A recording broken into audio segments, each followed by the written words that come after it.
know that children can feel a vibe from a parent? When a baby's laying on your chest, they can feel the tension, irritation, that you're not engaged or truly interested in them. That their energy reflects how they react. So you wonder why your baby won't stop crying. And as you get more frustrated, the baby seems to get more agitated, more irritated. It's harder to calm down. You understand that a baby can feel your vibes? That a child can feel when a parent seems agitated, irritated, and it causes them to lose the calmness that lives inside them. Well, you know what I should tell you people? The Past Present Podcast feels the same way. We can feel the energy when you watch the show, but you don't hit the like button, or you forget to hit the subscribe button. I just want you to know I see you seeing me and hearing me tell you to hit the like button and hit the subscribe button if you haven't done it yet. So I want you to know that you need to hit that button right now. But that's not what we're here to talk about, people. What we're here to talk about is the hate you give. The hate you're taught to give. What are we taught, people? As a child, we're taught to hate more than we are to love. And as a child, when you watch your children on the playground, don't you notice that your child get along with every single child on the playground? They're not sitting there thinking about what sexual preference the other child is, who has the flyest sneakers, how much wealth they have, what neighborhood they live in, what kind of minivan their parent driving. They don't care about their clothes, their hair texture. All they care about is fun. We can learn a lot from kids, and a lot more than with kids we actually teach kids. What we can learn is how to treat each other. Because see, kids in the playground, for the most part, they share. They share. They don't worry about where they come from. But us as parents, it's the exact opposite. See, we segregate ourselves based on our income level, education level. We segregate ourselves based on someone's sexual preference. And then we teach our children to do it. So as our children get older, that innocence starts to lose them as they play on the playground. Why is the innocence losing them? Is it because they seen little Charlie get in the minivan and the minivan had one donut on it? You know that one donut tire, the small tire, and the rest of them was sitting on 20s? And your child looked at that donut and was like, yo, I can't play with Charlie at the playground no more, Mom. He had a donut. And your mom thinking he's talking about Dunkin' Donuts, but he really talking about donut on the tire. Your child ain't worried about what kind of car Charlie's driving, but your child is starting to worry about what kind of sneakers Charlie has on because you start to put it in their head to worry about it. Your kid starts to worry about what color Charlie is because you start putting in your child's head about what color Charlie is. What I mean by color, what race is Charlie? Because I gotta be real clear about what I'm saying. Your child ain't really worried about what gender the little girl is that he's playing with, but you're worried about it. They're not worrying about sexual preferences, whether the other child is more attracted to boys or girls. They're not concerned or consumed with that type of stuff until the hate that we give teaches them that it's important to understand a person's economic level or income level, their sexual preference, what kind of car they drive, what kind of clothes they wear, what race they are. That's when our child learns to segregate themselves. That's when our child learns about the hate that you give. The hate that we give. As parents, we all have a common issue. We go to work. We deal with a boss that sometimes can be irritating. Then our backs bothering us. We're working for stressful companies, stressful deadlines. We come home, we gotta worry about trying to cook dinner. We gotta worry about trying to get clothes ready for the next day, prepping for the rest of the week. You might have basketball practice, football practice, dance class for your kids. Very stressful work week. Worrying about the bills, budget. The hustle and bustle of every single day while never pampering yourself, never taking the time for you. And what happens with that, all that pent up energy, that pent up frustration? It usually gets given to our children. Yes, people, we're talking about the hate you give. The hate we give. I'm guilty of it, people. I'm guilty of yelling at my kids. I'm guilty of getting frustrated. We see our kids and they act out in school. We see our kids and they're disrespectful. We see our kids and they get a little bit more violent, but we don't think about the level of violence in our tone we talk to our kids. How much our attitude is, how worse our attitude is, how we are so dismissive of our children. But we say to ourselves, and we justify our choice of behavior, us disciplining our children with the fact they stepped out of line and that children should know their place. But do you ever sit down and you actually think about yourself? I mean, really, do you think about yourself for a second, people? Think about how the expectations we put on our children, but we don't put those same expectations on our own behavior. We don't put those same expectations on our thoughts. Please, let me explain, okay? Take this as an example, okay? I'll tell you a personal story. I had a conversation with my son about a classroom that he's in. I wanted to put him in a classroom that more teaches up to a higher level. That's going to challenge him. He wasn't interested in being in that classroom. Why?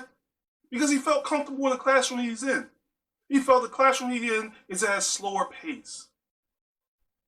It's not much challenge to him. It's not as stressful to him. So why not stay in this small classroom, Dad? I'm good here.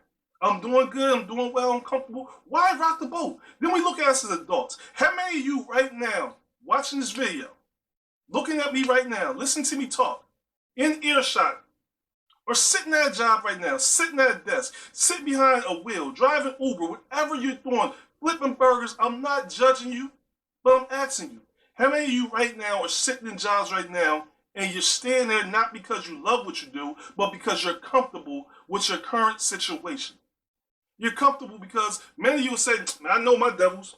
I know my devil's here. I know I can take a 20-minute bathroom break. My manager only come around 3 times.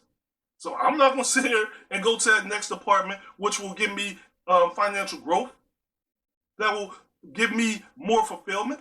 I'm not going to take that chance to start my own business. I know my devil's shoes. I'm going to sit here. I know I can come in here and I can bullcrap for the first 4 hours a day and only do 2 hours of work and still get paid for 8 hours. So why would I rock the boat? Why would I do that? I mean, what would happen, possibly, literally? What would happen if I actually took a chance to gain more? I might actually be happier.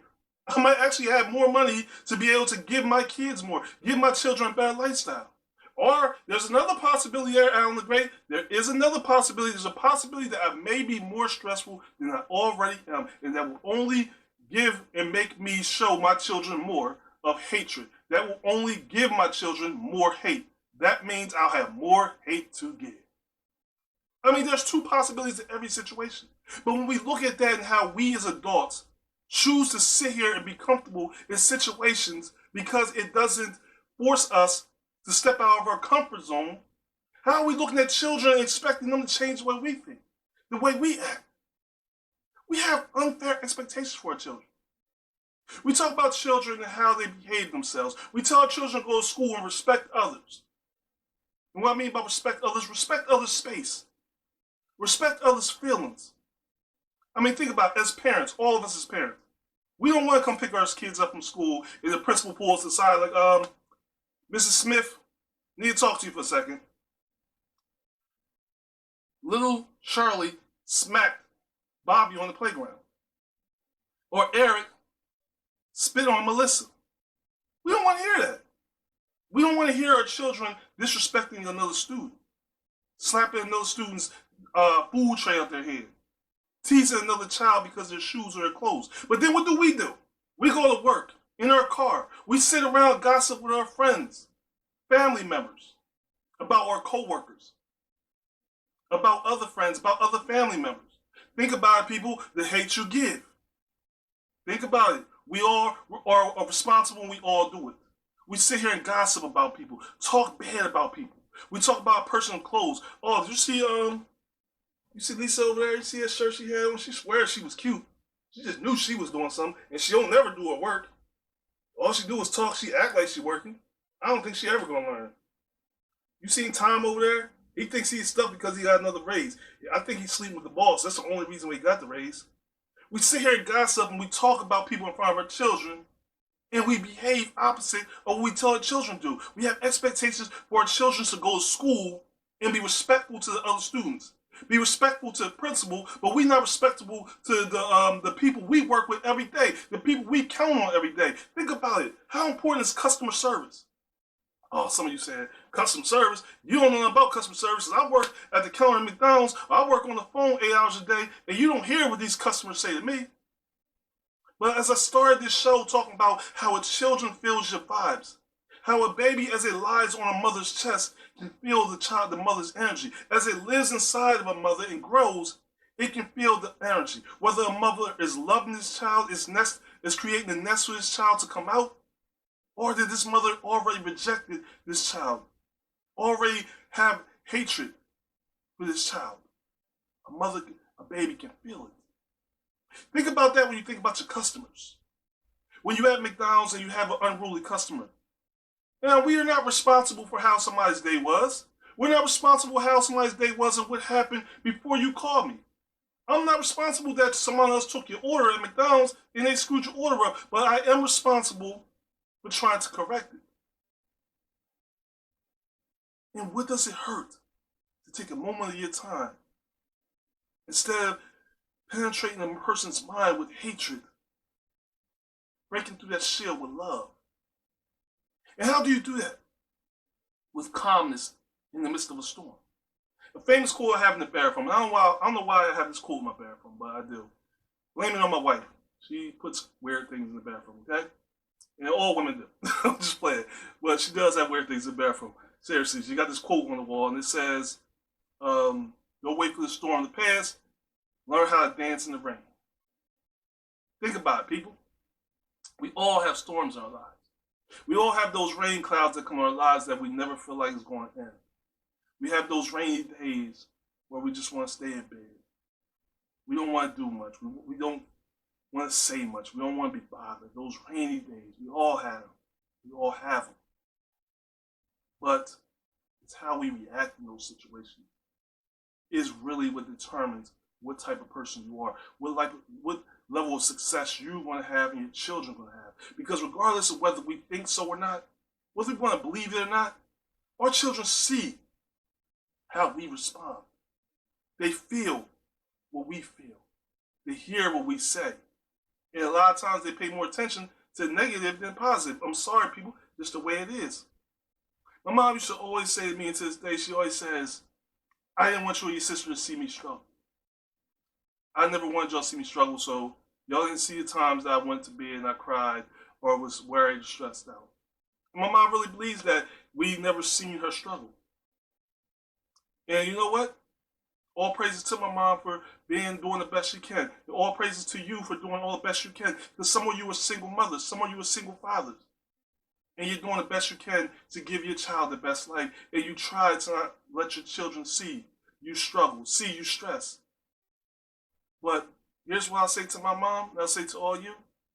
Regardless of my mom's attempts to not allow us to see her struggle, her hurt, we've seen it. We felt it.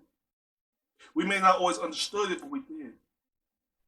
But what I appreciate my mom, and a lot of your kids will appreciate about you, is not the struggle that you go through, but how you handle it. And what they'll take from that is, they'll take from that strength, so that when they go through a struggle, they'll remember how mom, dad persevered through the struggle they went through to reach success. Well, how mom, dad did not give up and accomplished so much more. But see, we get clouded so much in doubt and hatred. And we kind of pass that down to our children. One of the things I hate that people say to me, it's one of the things, I got several pet peeves. One is what? I hate when people say what, okay? If you're ever around me, please don't say what. It makes my skin crawl. The other thing is when somebody tell you, you can't be somebody else. Like, they'll say, we did Martin Luther King. We'll use Martin Luther King's last episode was on Martin Luther King. Like, they'll say, so you're telling me you think you're going to be the next Martin Luther King? No, I'm going to be the next Allen. And what's wrong with that? How? I can't be better than Martin Luther King. So we said Martin Luther King is the bar, and nobody can exceed Martin Luther King. So basically, whatever he accomplished can't be exceeded. And you teach your children that. Oh, you can't be Michael Jordan. You can't be James Harden. You can't be LeBron James. What the hell? So you set my bar what? So who can I be? Manu Bowl? What? Who can I be? Muggsy Bogues? Who can I be? So if you're saying I can't be Mike Jordan, who can I be? This is the hate you give, because what you're teaching your children is to have restrictions, to have a low ceiling, have low expectations of themselves, so that they're not actually trying to go out here and achieve success. And why do you do that? Why do you spread that type of hate? It's because somebody told you that you can't accomplish something. Somebody told you right now, you went to work and somebody told you you can't get a promotion. Why you can't get a promotion? Because you got passed up 3 times. You can't move to another department. You can't complete that project. You can't learn more. You can't grow. You can't make no more money. You can't buy that house. You can't buy that car because you got turned down 3 or 4 times. You have been told you can't do something. That dream you have right now, that dream of opening your own business, whether it's opening your own Domino's, creating a podcast, a nail salon, whatever your dream is, somebody right now is telling you that it's impossible. You can't accomplish that. You don't have the money. You don't have the experience. You don't have the education. You don't got the support. You don't have the clientele. Somebody's telling you why you can't do it right now. And the sad part about it is you believe in it. And not only you believe in it, then you believe it, then you go to your children and you teach them that they can't do it. Then you'll tell them they can't do it. Your kid come to you, Dad, I got an 80 on my test, but tomorrow I'm going to get 100 on my test. No, you can't. How you going to get 100? You got 80 yesterday. You can't get no 8, you can't get no 100. You just got 80. So you telling me you're going to jump 20 points overnight. You're going to jump 20 points. How you figure you're going to jump 20 points? That's how you feel because the expectations of you is to fail, so you must teach your children to fail. It's the hate that you give. It's the frustration that lives inside you. Some of us right now, we're living our lives and don't understand we're not alive because you know what? We're so busy trying to focus on tomorrow and so busy dwelling on what happened yesterday that we forget to enjoy the moment. We forget to appreciate the people who are standing in front of us, the things that we have. And as I'm sitting here preaching to you, let me step down off my soapbox for 1 second to say, I too am guilty of all the things that I'm speaking about today. I'm guilty of not appreciating people. I'm guilty of not appreciating my wife. Sometimes I get frustrated with my wife.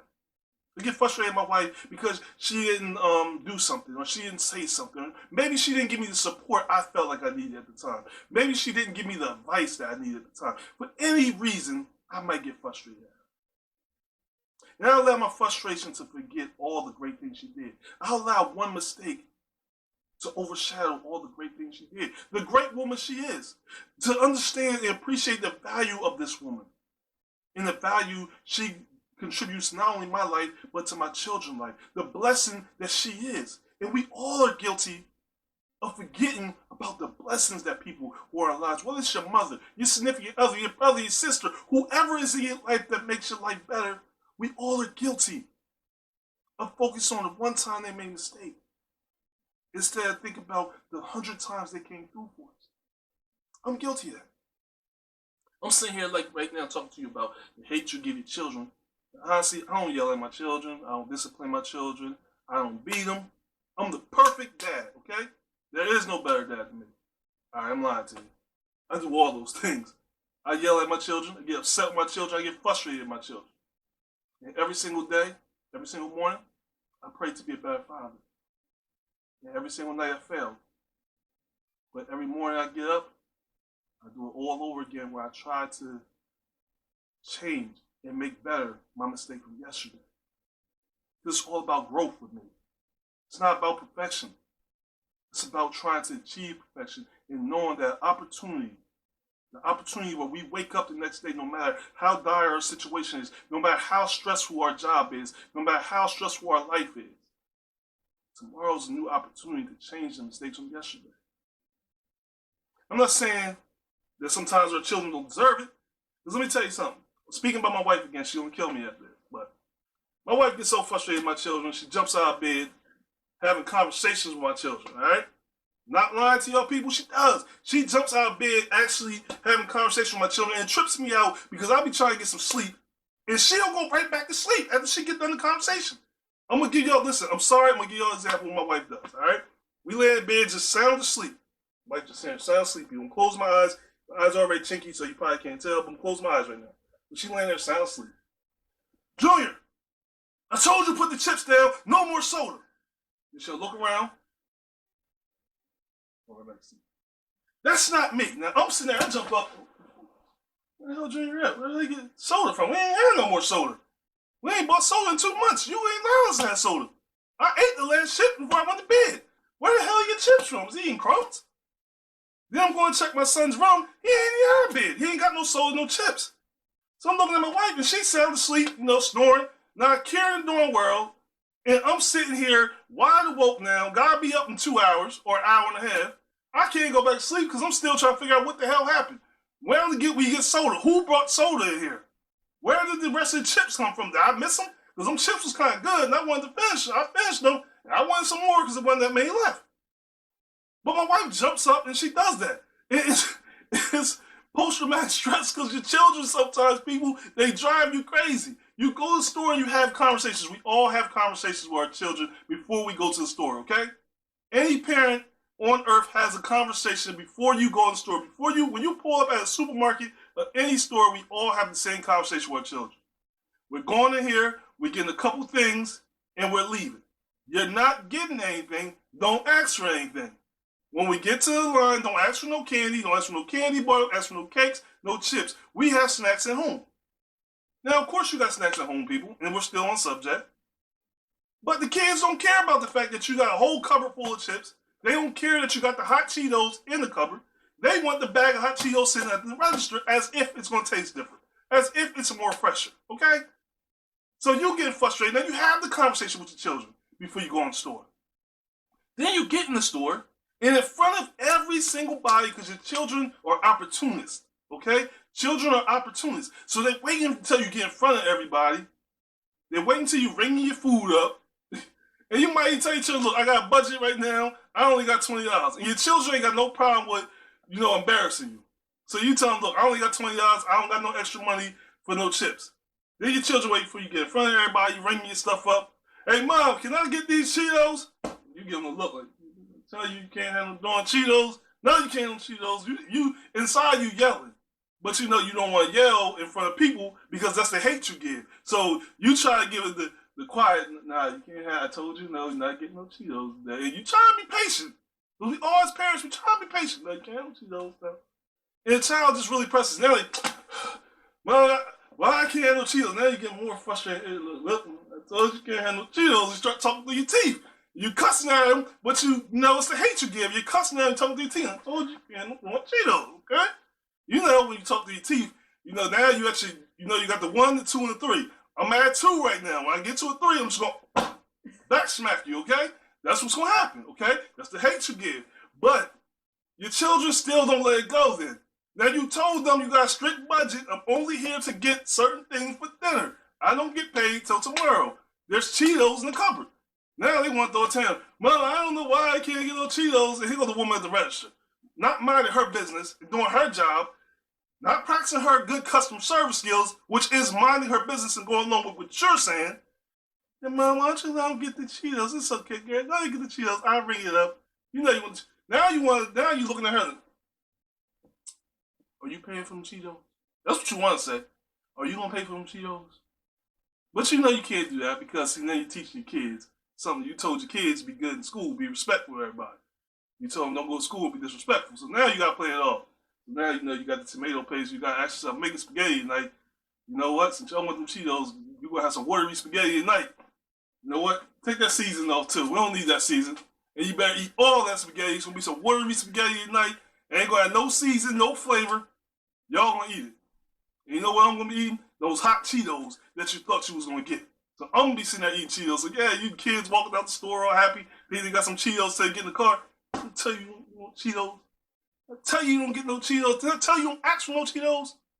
That's the reality of us all as parents.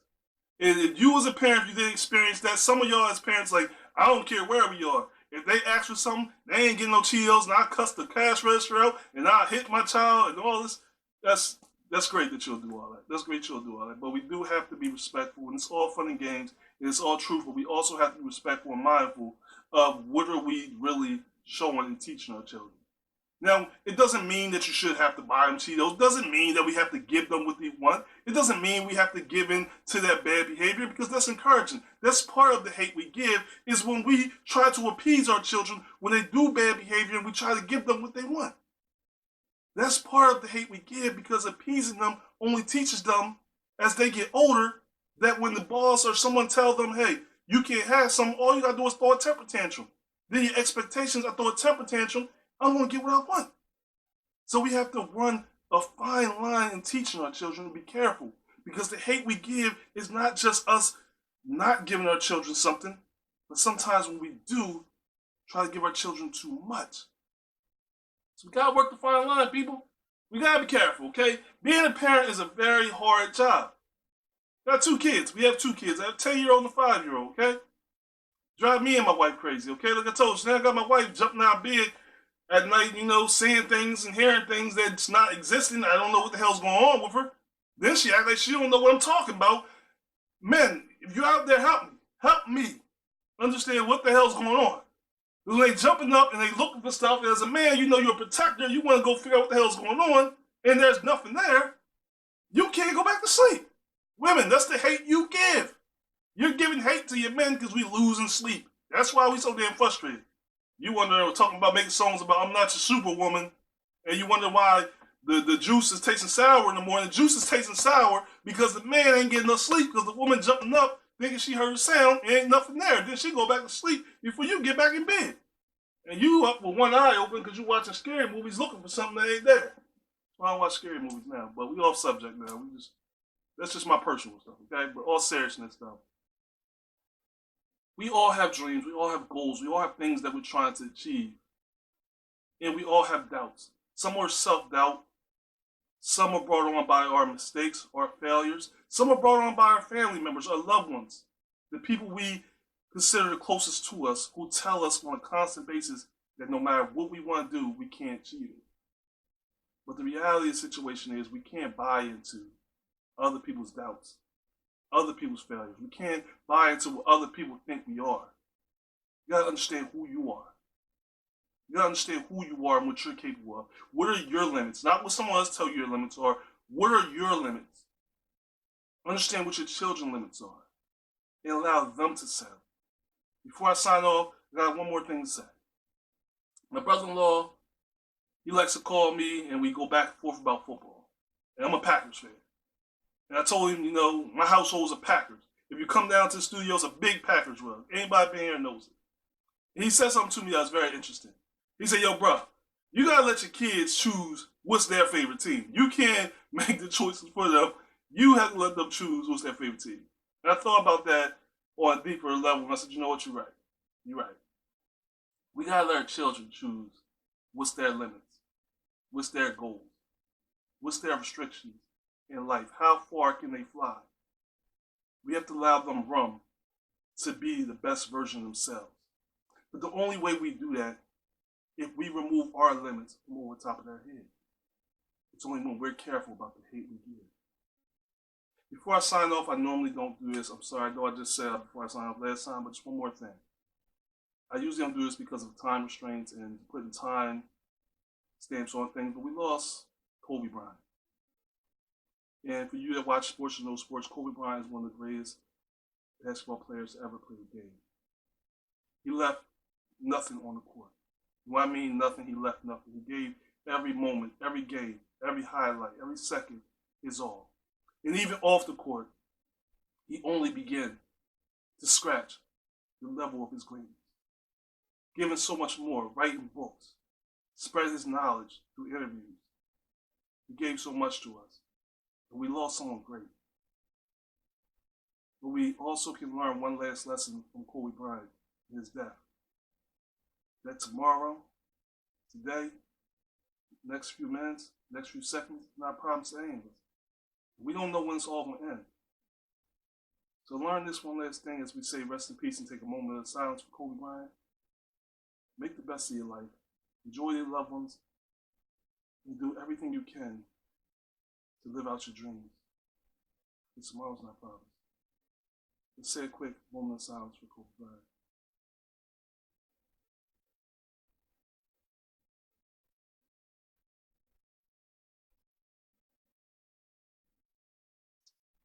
To the Kobe Bryant's family, all his loved ones and fans, my condolences. From the Past and Present Podcast and Heavenly House Media Production. I want to thank you for being here for another episode. Until next time, I only got one last thing to say to you people. Stay tuned. Peace.